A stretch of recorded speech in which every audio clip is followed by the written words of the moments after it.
Mr. Carney, thank you for appearing. Instead of increasing affordable emissions-free hydroelectricity, the former Ontario Liberal government decided to lock in 20-year price subsidies to multinational power companies for less reliable wind and solar power. Ontario's financial accountability officer said last week the prices paid to electricity generators under the green energy contracts are significantly higher than the average price of electricity in Ontario. These high contracted prices are one of the factors that contributed to the price of electricity in Ontario doubling between 2009 and 2019. Is your company or any of its subsidiaries receiving payment under any of these contracts? First off, thank you for the question, Mr. Poilievre. I do not have knowledge of that. I can write back to the committee on it, but I honestly, I don't know the answer.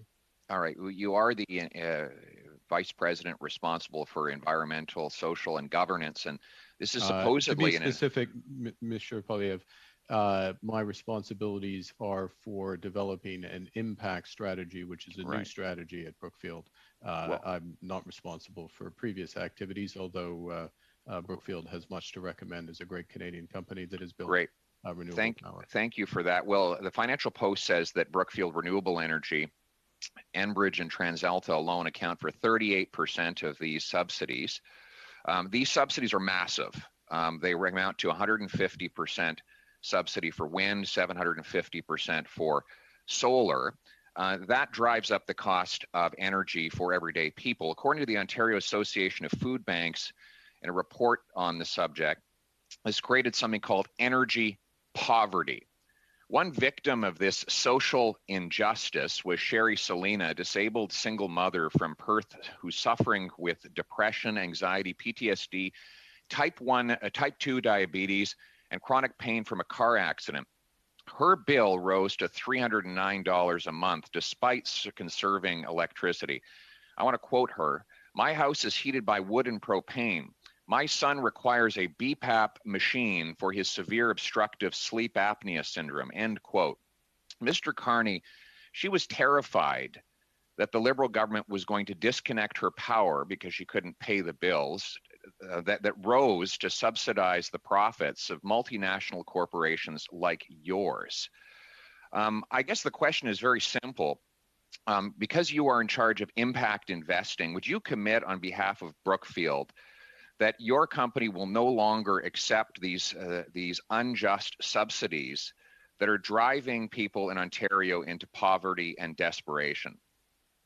Well, first thing, Mr. Poilievre, is the energy policy of Ontario is the responsibility of the government of Ontario. It has been put in place.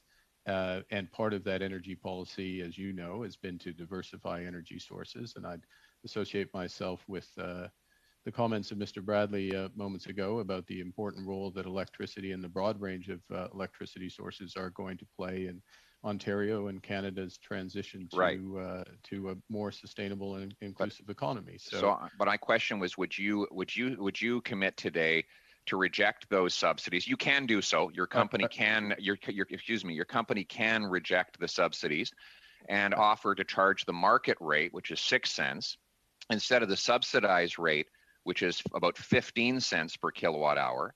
You could do that if you were not just interested in profits for your shareholders, but if you were interested in solidarity with people like Miss Salinas. So yes or no, would you commit today to doing that? Mr. Poilievre, the power supply in Ontario is subject to rules that are set. One of the most important things, and I'll go back to my earlier comments to the committee, which is in order to build a competitive economy, an inclusive economy, a sustainable economy, and that on a foundation of sustainable power, it is critical that we have certainty and predictability. And so part of what happens with the evolution, and but you're not answering my question. You're not answering my question. My question was whether you would put aside your the interests of your profits and your shareholders to put poor people who are going to the food bank because they can't pay their power bills, and they're using that money to subsidize your company. If you really believe in solidarity and not just profiting your shareholders, you could voluntarily reduce what you're charging to the government and the people of Ontario and save people from the necessity of going to the food bank to keep the lights on. So yes or no, will you do that?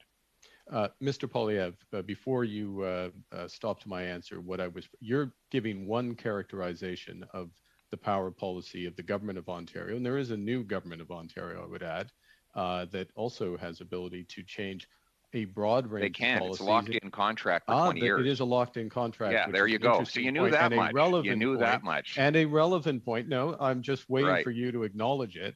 I appreciate your acknowledging it. What's also relevant, and it's exceptionally important for Ms. Salinas and people in her situation, and one of the tragedies we have in Ontario and in Canada is people living in poverty.